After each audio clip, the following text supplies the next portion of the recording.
অনেক বড় রিপোর্ট বেরিয়ে আসছে প্যাট কামিন্সকে নিয়ে। আইপিএল 2027 সালটা প্যাট কামিন্স নাও খেলতে পারে, নিজের নামটাকে সরিয়ে নিতে পারে, এইরকম খবর বেরিয়ে আসছে বন্ধুরা। তো কি কারণে নিজের নামটা সরিয়ে নিতে পারে প্যাট কামিন্স আইপিএল 2027 সাল থেকে, অবশ্যই তোমাদেরকে এই ভিডিওতে জানাবো। তো ভিডিওকে লাস্ট অবধি দেখতে থাকো, আর চ্যানেল নতুন থাকলে চ্যানেলটিকে ফলো আর সাবস্ক্রাইব করে দেবে এবং লাইক শেয়ারও করে দেবে। তো চলো ভিডিওটাকে শুরু করি।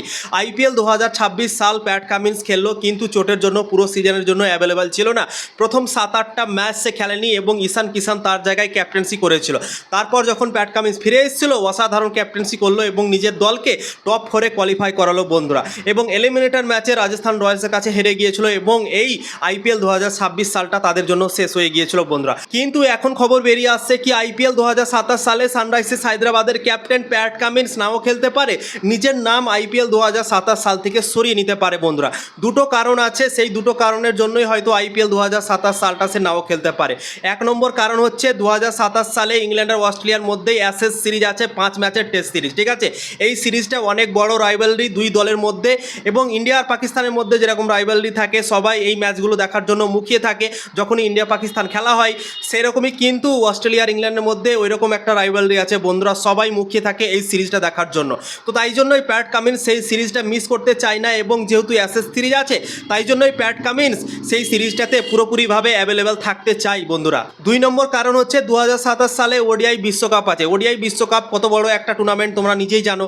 2023 সালে টিম ইন্ডিয়া হেরে গিয়েছিল অস্ট্রেলিয়ার কাছে এবং টিম ইন্ডিয়ার মন ভেঙে গিয়েছিল, সবারই মন ভেঙে গিয়েছিল 140 কোটি মানুষের। সেই টুর্নামেন্টটা 2027 সালে আবার হতে চলেছে, এবং 2027 সালে দুটো বড় ইভেন্টের জন্যই প্যাট কামিন্স আইপিএল 2027 সালটা মিস করতে পারে, নিজের নাম আইপিএল 2027 সাল থেকে সরিয়ে নিতে পারে বন্ধুরা, এইরকম রিপোর্ট বেরিয়ে আসছে। তো 5 ম্যাচের অ্যাশেজ সিরিজ ইংল্যান্ড আর অস্ট্রেলিয়ার মধ্যে, সেই সিরিজটাকে অনেকটা গুরুত্বপূর্ণ মানছে প্যাট কামিন্স, এবং 2027 সালে ওডিআই বিশ্বকাপও আছে।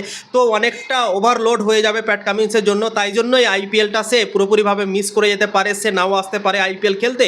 সে বিশ্রাম করতে চায়, এরকমভাবে খবর বেরিয়ে আসছে কি সে রেস্ট নিতে চায় আইপিএল চলাকালীন। তারপর যে টেস্ট সিরিজ আসবে, তারপর হচ্ছে ওডিআই বিশ্বকাপ আসবে, সেইগুলো প্যাট কামিন্স খেলবে বন্ধুরা, এরকম রিপোর্ট বেরিয়ে আসছে। তো প্যাট কামিন্স আইপিএল 2027 সালটা নাও খেলতে পারে, তার জায়গায় ঈশান কিষানকে ক্যাপ্টেন্সি দিতে পারে সানরাইজার্স হায়দ্রাবাদ বন্ধুরা। যদি ধরো প্যাট কামিন্স আইপিএল 2027 সাল থেকে নিজের নামটা সরিয়ে নিল, তাহলে কিন্তু ঈশান কিষান সব থেকে ভালো একটা অপশন ক্যাপ্টেন্সির জন্য বন্ধুরা। কেননা ঈশান কিষানকে তো তোমরা দেখলে কিভাবে ক্যাপ্টেন্সি করলো সানরাইজার্স হায়দ্রাবাদের দল থেকে। প্যাট কামিন্স চোটের জন্য খেললো না, তো 7-8টা ম্যাচে ক্যাপ্টেন্সি করার সুযোগ পেয়েছিল ঈশান কিষান, এবং দলকে দারুণভাবে ক্যাপ্টেন্সি করে চালিয়েছিল এবং ম্যাচও অনেকগুলো জিতেছিল বন্ধুরা।